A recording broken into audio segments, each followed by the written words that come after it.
नमस्कार। तो आज हम करने जा रहे हैं, आप देख रहे होंगे, 6 बुक करने जा रहे हैं और इसमें हम पढ़ेंगे भारत में जनजातियों के बारे में। तो बता दूं मैं आपको, इसमें हम फर्स्ट क्या पढ़ेंगे, तो जनजातियों के बारे में पढ़ेंगे, सामाजिक संरचना के बारे में जानेंगे। उसके बाद हम पढ़ेंगे सामाजिक संरचना सेकंड। उसके बाद हम पढ़ेंगे जनजातीय समाज में धर्म के बारे में, जो जनजातीय समाज है इनके धर्म के बारे में जानेंगे। उसके बाद जनजातीय समाज एवं आधुनिकीकरण के बारे में जानेंगे। उसके बाद ये हमारा चैप्टर कंप्लीट हो जाएगा। तो हम शुरू करते हैं। मैं आपको इसमें बता दूं कि हम यहाँ शुरू करेंगे फर्स्ट से जनजातीय सामाजिक संरचना का। तो इसमें मैं आपको बता दूं, सामाजिक संरचना पहले पढ़ेंगे, उसके बाद हम पढ़ेंगे भारत में जनजातियों के बारे में, जिसमें हम पढ़ेंगे, इसमें मैं आपको बता दूं कि इसमें हम पढ़ेंगे प्राचीन एवं मध्य युग के बारे में, ब्रिटिश काल के बारे में जानेंगे जब अंग्रेज़ों का काल था। और उसके बाद पढ़ेंगे स्वतंत्र भारत में क्या हुआ जब भारत आज़ाद हुआ। और उसके बाद जनजाति की अवधारणा को कुछ विद्वानों के मतों द्वारा समझना, कि कुछ जो विद्वान थे उस समय के, उनके बारे में समझना कि जनजाति जो अवधारणा है उसके बारे में जानेंगे। उसके बाद हम बता दूं मैं आपको कि भौगोलिक वितरण के बारे में जानेंगे, प्रजातियों एवं भाषाएं विशेषताओं के बारे में जानेंगे, जिसमें हम जानेंगे प्रजाति के 3 प्रमुख भाग, भाषाई श्रेणियों के बारे में जानेंगे कि भाषाएं किस किस श्रेणियों में बटी हुई है, जनसंख्यात्मक अभिलक्षण के बारे में पढ़ेंगे, अन्य समूहों से पृथक्करण एवं अंतःक्रिया के बारे में पढ़ेंगे कि किस प्रकार ये एक अलग समूह से बिल्कुल अलग है। आर्थिक व्यवसाय में बात करें तो खाद्य संग्रहणकर्ता एवं आखेटिक के बारे में पढ़ेंगे। आपको ये बिल्कुल हार्ड नहीं लगेगा, मैं आपको ये गारंटी दे सकती हूँ कि आपको ये बिल्कुल हार्ड नहीं लगेगा, आपको बहुत ही आसानी से ये समझ में आ जाएगा। स्थानांतरित के बारे में जानेंगे, झूम कृषि जो झूम खेती करते हैं उसके बारे में जानेंगे।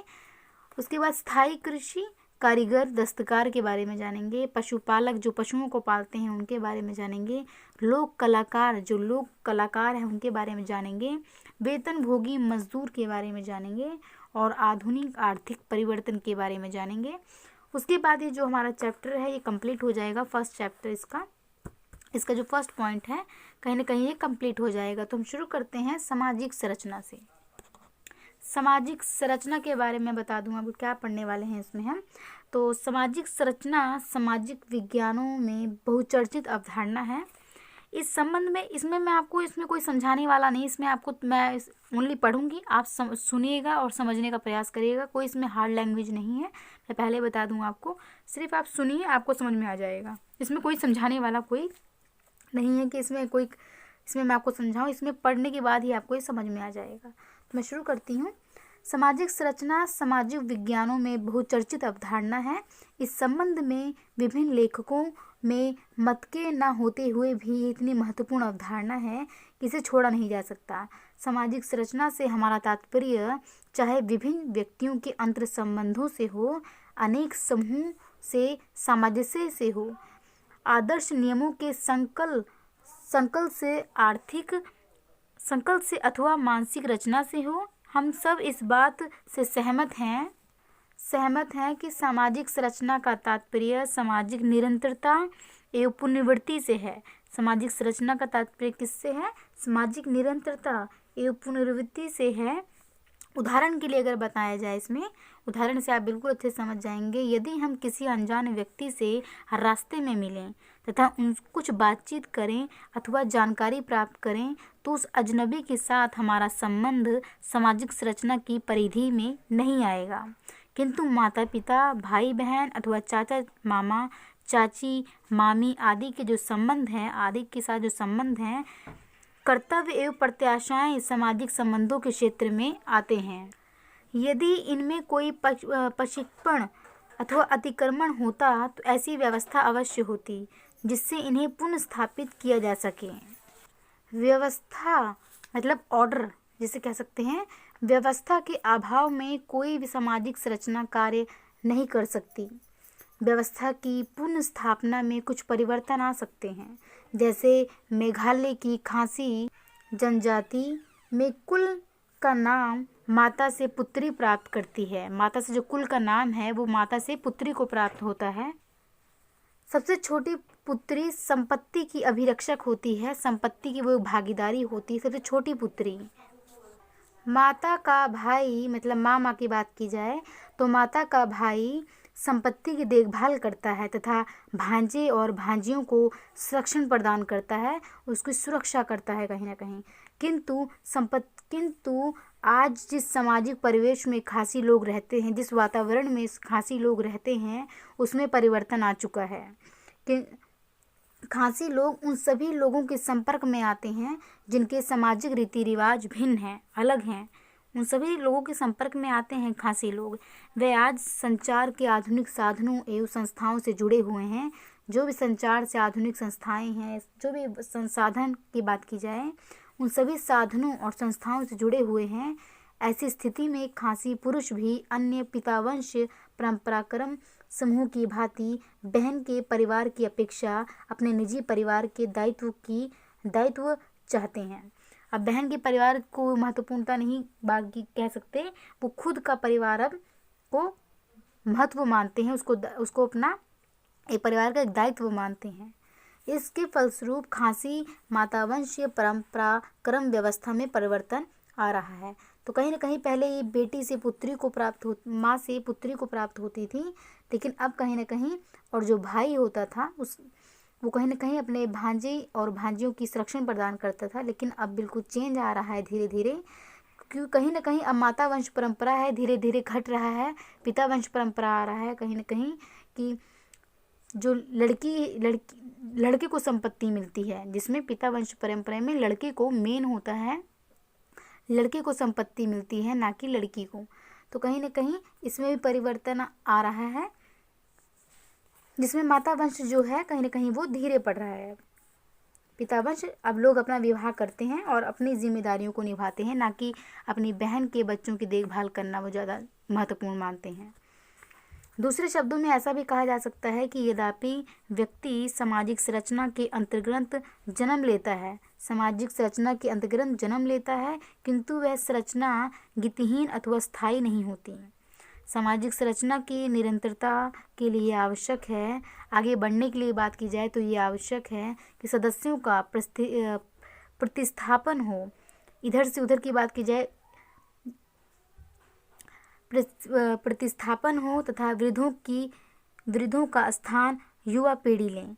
इसका अर्थ यही हुआ कि धीरे धीरे जो युवा हैं वो बूढ़े बन जाते हैं और जो बच्चे हैं वो युवा बन जाते हैं। तो कहीं ना कहीं ये जो प्रक्रिया है ये चलती रहती है। तो वही बात की गई है, सदस्यों का प्रतिस्थापन युवा से कहीं ना कहीं बुजुर्ग होते हैं, फिर बुजुर्ग से कहीं ना कहीं, तो कह सकते हैं जो प्रक्रिया है ये तरह चलती रहती है। तो सदस्यों का प्रतिस्थापन तथा वृद्धों की स्थान, जो बुजुर्ग हैं उनका स्थान युवा पीढ़ी ले।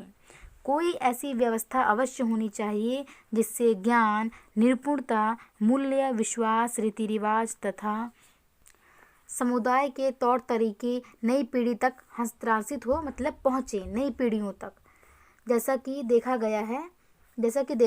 गया है खासी जनजाति में आंतरिक गतिशीलता है, किंतु इसके साथ ही उनकी सामाजिक संरचना पर बाहरी कारकों का प्रभाव भी है। कहीं ना कहीं जो उनकी जो सामाजिक अगर बात की जाए खासी जनजातियों की, कहीं ना कहीं आंतरिक गतिशीलता है। अगर बात की जाए उनका प्रभाव जो पड़ता है वो कहीं ना कहीं बाहरी चीज़ों का भी प्रभाव उन पर पड़ता है। यद्यपि भौगोलिक की बात की जाए, भौगोलिक, प्रजातीय एवं भाषाई कारक बाहर के हैं। भौगोलिक और प्रजाति की बात की जाए तो ये कहीं ना कहीं बाहर ही हैं, किंतु ये निरंतर रूप से सामाजिक संरचना के आंतरिक कारणों से जटिल रूप से जुड़े हुए हैं तथा जीवन यापन के तरीकों और जनसंख्या के आकार पर प्रभाव डालते हैं। ये लोग अन्य लोगों से कितना विलंब है, कितना अलग है तथा उनके साथ इनकी अंतक्रियाएं किस प्रकार की हैं, ये प्रश्न भी महत्वपूर्ण है। ये आंतरिक और बाहरी कारक कई तरह से सदैव एक दूसरे को प्रभावित करते हैं। जो आंतरिक और बाहरक की बात की जाए तो कहीं ना कहीं एक दूसरे को काफ़ी प्रभावित करते हैं। यही सामाजिक संरचना की गतिमान अवधारणा है। तो जानते हैं भारत में जनजातियों के बारे में। सन 1981 में भारत में 427 समूहों को अनुसूचित जनजातियों के रूप में जाना जाता था। ये कुल भारतीय जनसंख्या का 8% भाग थी। कितने? कुल भारतीय जनसंख्या का 8% भाग थी।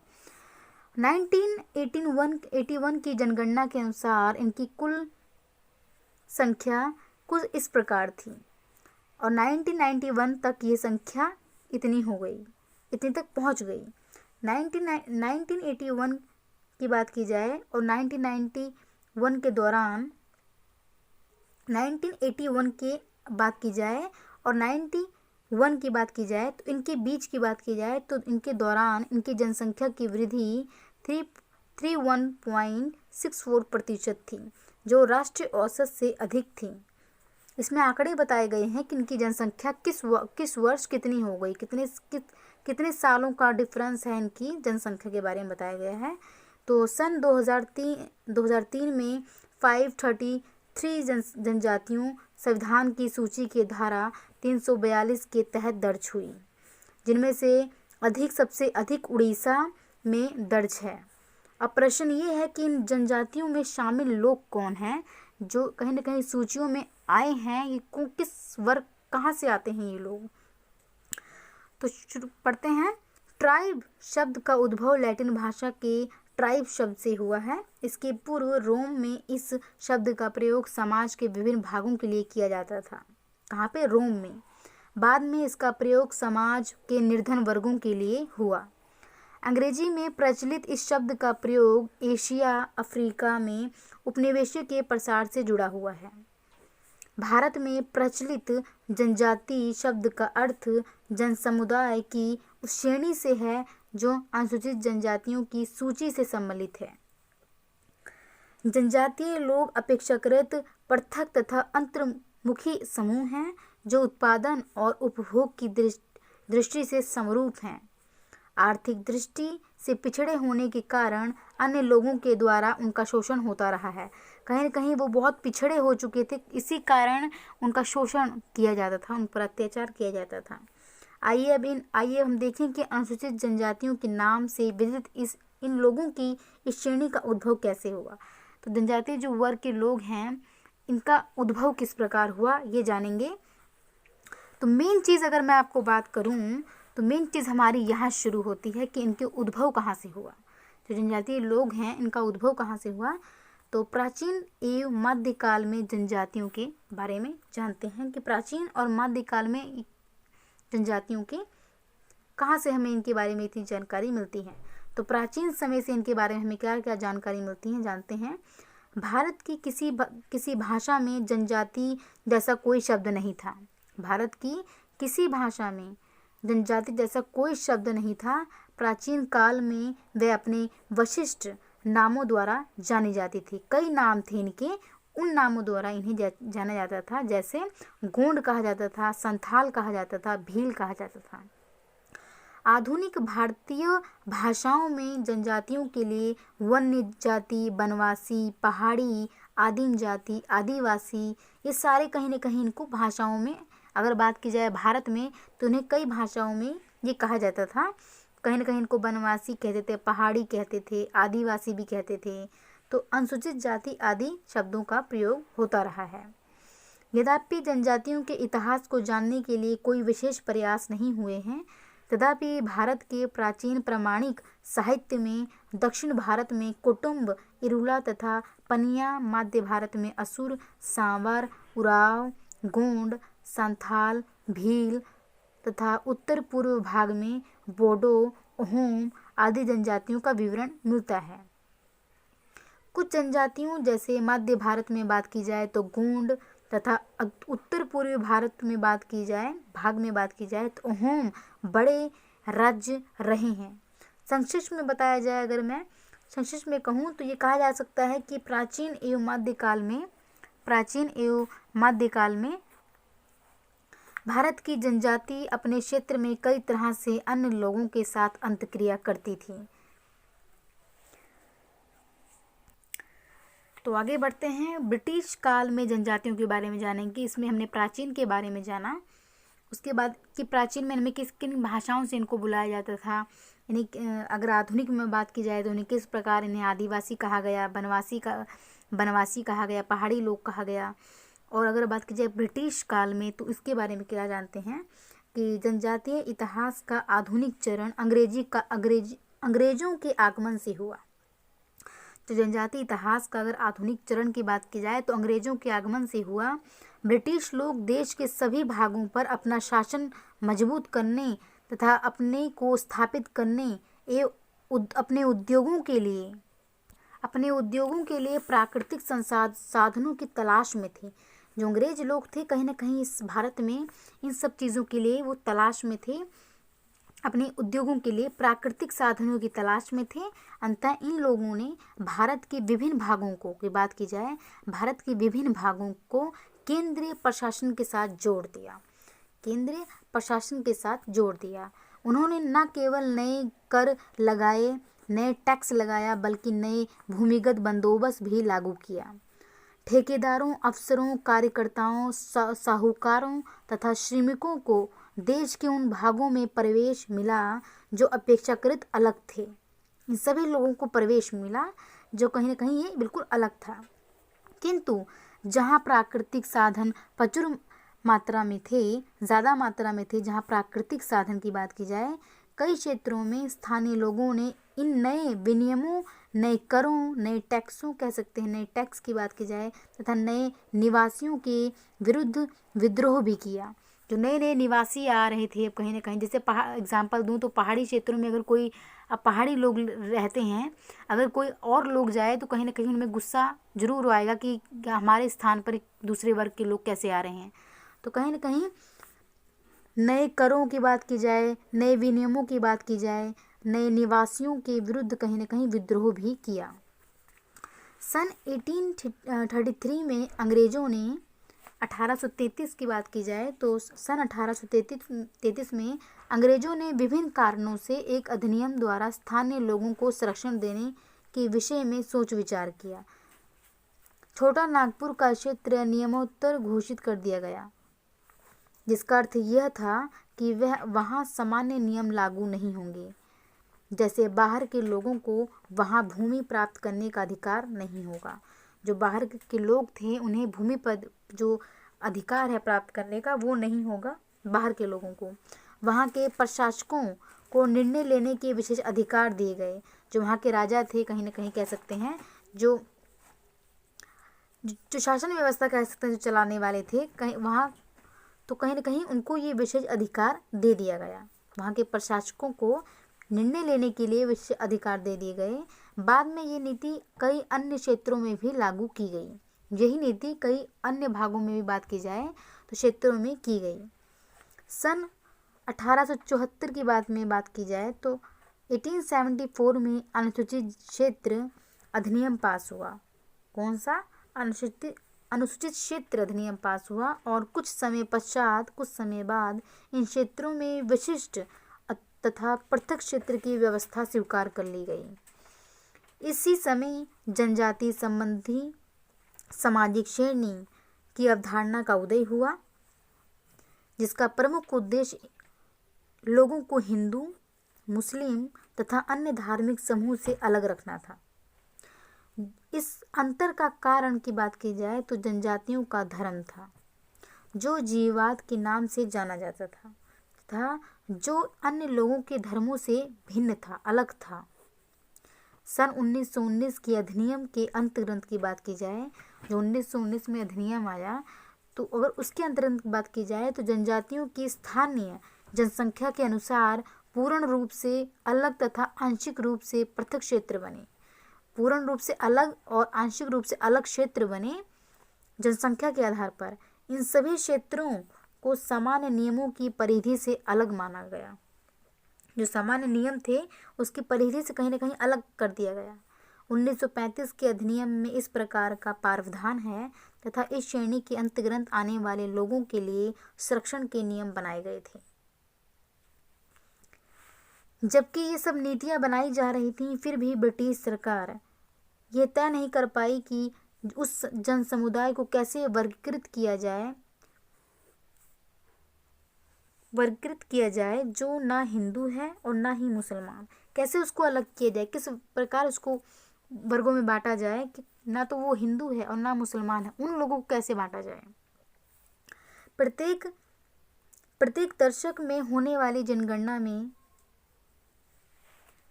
वर्गीकरण मतलब होता है कि अलग कर देना।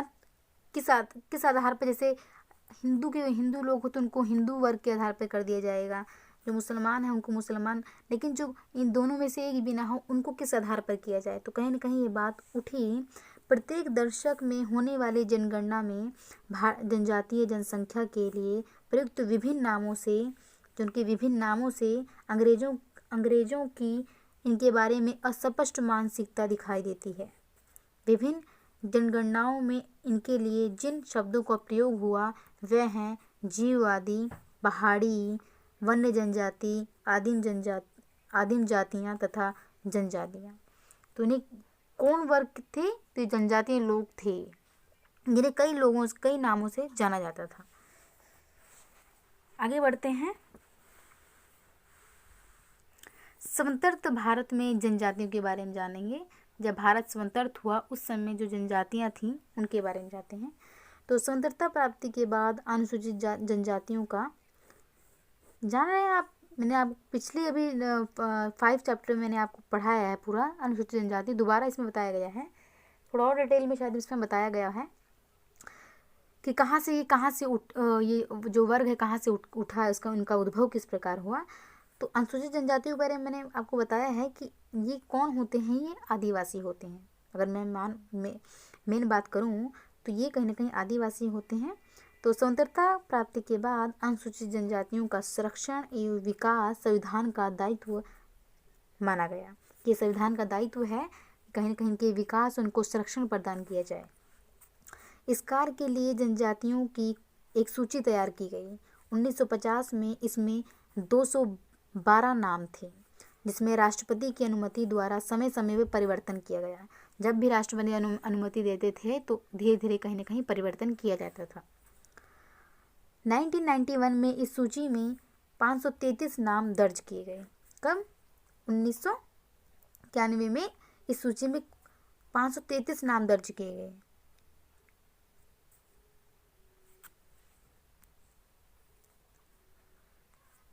संविधान में जनजाति की परिभाषा नहीं दी गई है।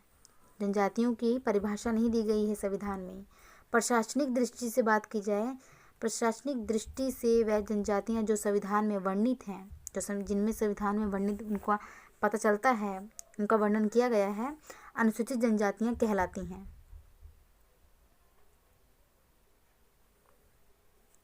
जनजातियों के भौगोलिक वितरण, प्रजातीय भाषाई अभिलक्षणों, जनसंख्या विशेषताओं की चर्चा भाग मतलब हम नेक्स्ट में करेंगे। तो इसमें यही चीज़ सिर्फ मेन यही तक था कि प्रशासनिक दृष्टि से वह जनजातियों जो संविधान में वर्णित हैं इनके बारे में बताया गया है, और अनुसूचित जनजातियां कहलाती हैं जिन्हें संविधान में वर्णन किया गया है। तो वो कौन सी जनजातियां हैं? वो अनुसूचित जनजातियां हैं जिनका संविधान में वर्णन किया गया है। आगे बढ़ते हैं। जनजाति अवधारणा को कुछ विद्वानों के मतों द्वारा समझना, जैसे मैंने बताया था कि हम पढ़ेंगे ये भी, तो कुछ विद्वानों द्वारा समझना कि उनका क्या मत था, वो क्या सोचते थे। नृशास्त्रियों जो शास्त्री थे, नृशास्त्रियों ने भी जनजाति को परिभाषित करने का प्रयास किया। अब इन्होंने भी जनजाति को कहीं ना कहीं परिभाषित करने का प्रयास किया। उन्होंने जनजातियों को एक ऐसे मूल वासी समूह के रूप में देखा। उन्होंने भी एक्सप्लेन करने की कोशिश की कि जनजातियों को, तो उन्होंने जनजातियों को एक ऐसी मूल वासी समूह के रूप में देखा जिनका ज्ञात इतिहास उथला है, जिनके पास अपना एक विशिष्ट नाम है, उनका एक अपना नाम है, भाषा है, क्षेत्र है, तथा जो बहुत प्रबल नातेदारी व्यवस्था से बंधे अंतर्विवाही समूह हैं। इनके विशिष्ट रीति रिवाज, इनके कई रीति रिवाज हैं, कह सकते हैं अलग, जो दूसरे से देखने में बिल्कुल अलग हो। तो विशिष्ट रीति रिवाज, धार्मिक अनुष्ठान तथा विश्वास हैं इन लोगों की। जब विद्वानों ने इन पर वो परिभाषित करने का किया तो उन्होंने सारी चीज़ें उन्होंने बताई कि इनके विशिष्ट रीति रिवाज हैं, इनके धार्मिक अनुष्ठान है तथा इनका विश्वास है। सामाजिक स्थिरीकरण एवं राजनीतिक व्यवस्था बहुत ही सीधी साधी है। राजनीतिक व्यवस्था में बात की तो बहुत ही सीधी साधी है। आर्थिक संसाधनों ये तकनीकी तौर पर सामूहिक स्वामित्व है। समूह की बात की जाए तो सामूहिक स्वामित्व में है, कह सकते हैं किसमें, आर्थिक संसाधनों एक तकनीकी तौर पर सामूहिक स्वामित्व है।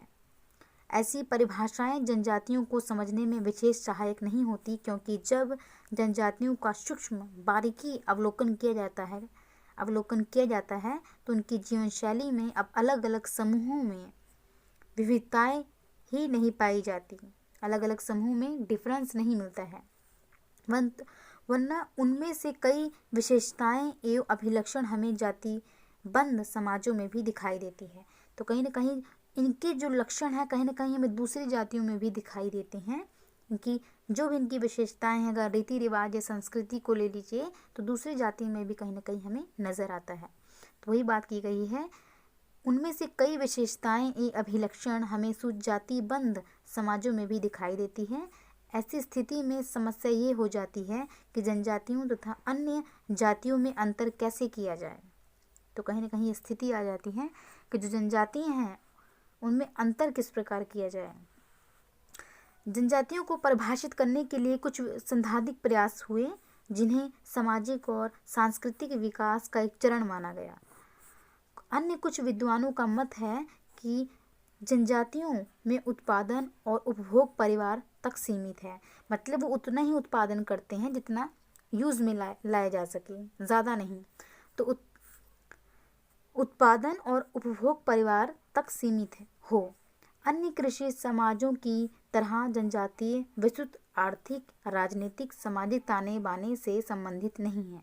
अगर अलग, जैसे अलग लोग बंधे होते हैं कहीं ना कहीं राजनीतिक सामाजिक, तो बात की जाए तो ये बिल्कुल उनसे ऐसा नहीं है कि ये बिल्कुल हैं ऐसा, ये नहीं है ऐसे लोग। बेली ने सुझाव दिया कि जनजातियों को परिभाषित करने की समस्या का यही समाधान हो सकता है कि उन्हें एक ऐसे सतत हेतु की तरह माना जाए जिसके एक और जनजातीय और दूसरी ओर जातियाँ हैं। जनजातियों की संरचना पृथकृत समतावादी है, मतलब अगर बात की जाए अलग तौर पे बात की जाए तो जनजातियों जो संरचना है वो समानतावादी है, जबकि जातियों की संरचना जैविक एकात्मकता है, ऑर्गेनिक सॉलिडिटी वाली संरचना है। जैविक एकात्मकता वाली संरचना है जिसमें अन्योन्याश्रित अंतक्रिया होती है। भूमि पर आदिवासियों का प्रत्यक्ष अधिकार होता है, कह सकते हैं डायरेक्ट, जैसे कह सकते हैं प्रत्यक्ष अधिकार होता है किनका, आदिवासियों का। उनके और भूमि के मध्य कोई बिचौलिया नहीं होता है, तो उनकी अपनी ज़मीन होती है, उन पर कोई और बिचौलिया नहीं होता है, कोई बीच का बंदा नहीं होता है, तो उनकी भूमि पर कहीं ना कहीं उनका एकाधिकार होता है। सिन्हा ने भी जनजाति और जाति को सतत हेतु रूप में देखा, किंतु उनके विचार अधिक विस्तृत हैं, अधिक कह सकते हैं बड़े हैं या बहुत ज़्यादा हैं, और उन्होंने जनजातियों को सभ्यता के माध्यम से समझाया। उन्होंने कैसे समझाया, सभ्यता के माध्यम से जनजातियों को समझाया, जनजाति को सभ्यता के माध्यम से समझाया। उनके अनुसार जनजाति की आदर्श विवेचना को सभ्यता के केंद्र से सामाजिक और सांस्कृतिक संचार इसमें कुछ नहीं, शायद रफ हो चुका है, संचार पृथकता के माध्यम से की जा सकती है। तो कहीं ना कहीं इसमें कह सकते हैं कि उन्होंने एक अलग दृष्टि से देखा, उन्होंने सांस्कृतिक तौर पे देखा और उनके सामाजिक और सांस्कृतिक तौर पे उन्हें जाना कि वो कहीं ना कहीं उन्हें एक सभ्यता के रूप में कहा।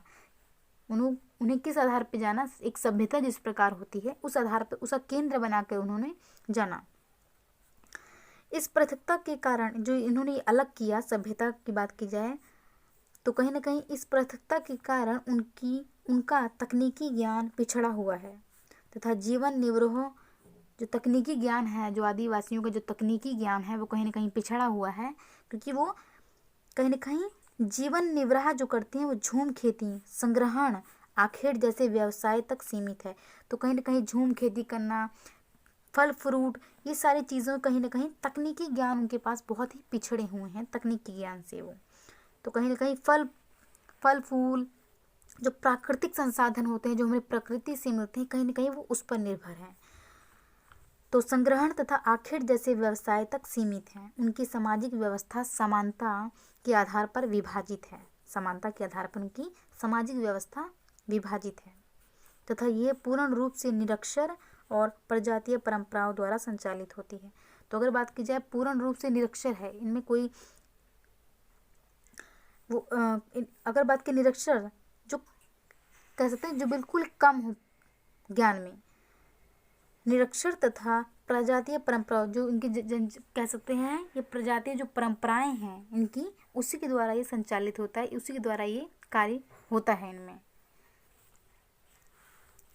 ऐसा समझा जाता है कि जहाँ जहाँ सभ्यताएं पनपी, जहाँ जहाँ ये लोग गए, जहाँ जहाँ सभ्यताएं पनपी, वहाँ जनजातियों की व्याख्या, परिभाषा, विश्लेषण एवं सभ्यताओं के संदर्भ में करना श्रेयस्कर है। तो कहीं ना कहीं जहाँ जहाँ ये लोग गए वहाँ धीरे धीरे सभ्यता पनपी और कहीं ना कहीं ये सभ्यताएं नए नए रूप में नए नए नामों से जानी गई, क्योंकि इनकी सभ्यताओं से जनजातियों ने या तो संघर्ष किया है या उनकी अधीनता मानी है या उनका अनुसरण किया है। तो कहीं ना कहीं आप जानते हैं इन पे किस प्रकार अत्याचार हुए एक समय में, तो कहीं ना कहीं संघर्ष किया, किसी के अधीन रहे ये, और कहीं ना कहीं दूसरों के जो उच्च वर्गों के जैसे अपने तौर तरीके अपना लेना, तो कहीं ना कहीं उसका अनुसरण किया है इन लोगों ने। परंतु जनजाति ऐसी सभ्यताओं को अनदेखा नहीं कर सकती। भारत में ऐसे कई उदाहरण उपलब्ध हैं जहाँ जनजातियों धीरे धीरे जाति व्यवस्था वाले समाज या ईसाई ये तथा मुस्लिम समाज में मिल गई है। तो कहीं ना कहीं ये लोग जो धीरे धीरे किन समाजों में मिल गए, ईसाई में तथा मुस्लिम तथा अगर बात की जाए तो हिंदुओं में कहीं ना कहीं सभ्यताएं मिली हैं और अन्य वर्गों में भी मिली हैं, तो कहीं ना कहीं मिल गई हैं।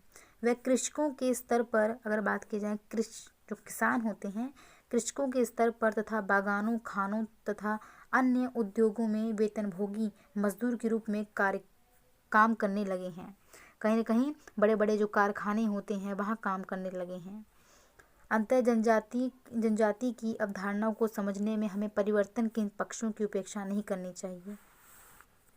जनजाति की परिभाषा में संबंधित विभिन्न मुद्दों पर विचार कर लेने के पश्चात ये बताना ज़रूरी है कि यहाँ उन्हीं जन समुदायों को जनजाति माना जा रहा है, उन्हीं जन समुदायों को जनजाति माना जा रहा है जिन्हें अनुसूचित जनजाति का नाम दे दिया गया। तो उन्हीं लोगों को माना जा रहा है जिन्हें अनुसूचित जनजातियों का नाम दे दिया गया है। तो उन्हीं आदिवासियों की ही बात की जा रही है इसमें, जिन्हें अनुसूचित जनजाति कहा जाता है। तो आज के लिए इतना ही रखते हैं। कोशिश करूँगी जल्दी ये चैप्टर कंप्लीट हो जाए, क्योंकि पूरा कवर भी करना है और आपके एग्ज़ाम भी आ रहे हैं, तो मैं पूरी कोशिश करूँगी जहाँ तक मेरी पूरी कोशिश रहेगी।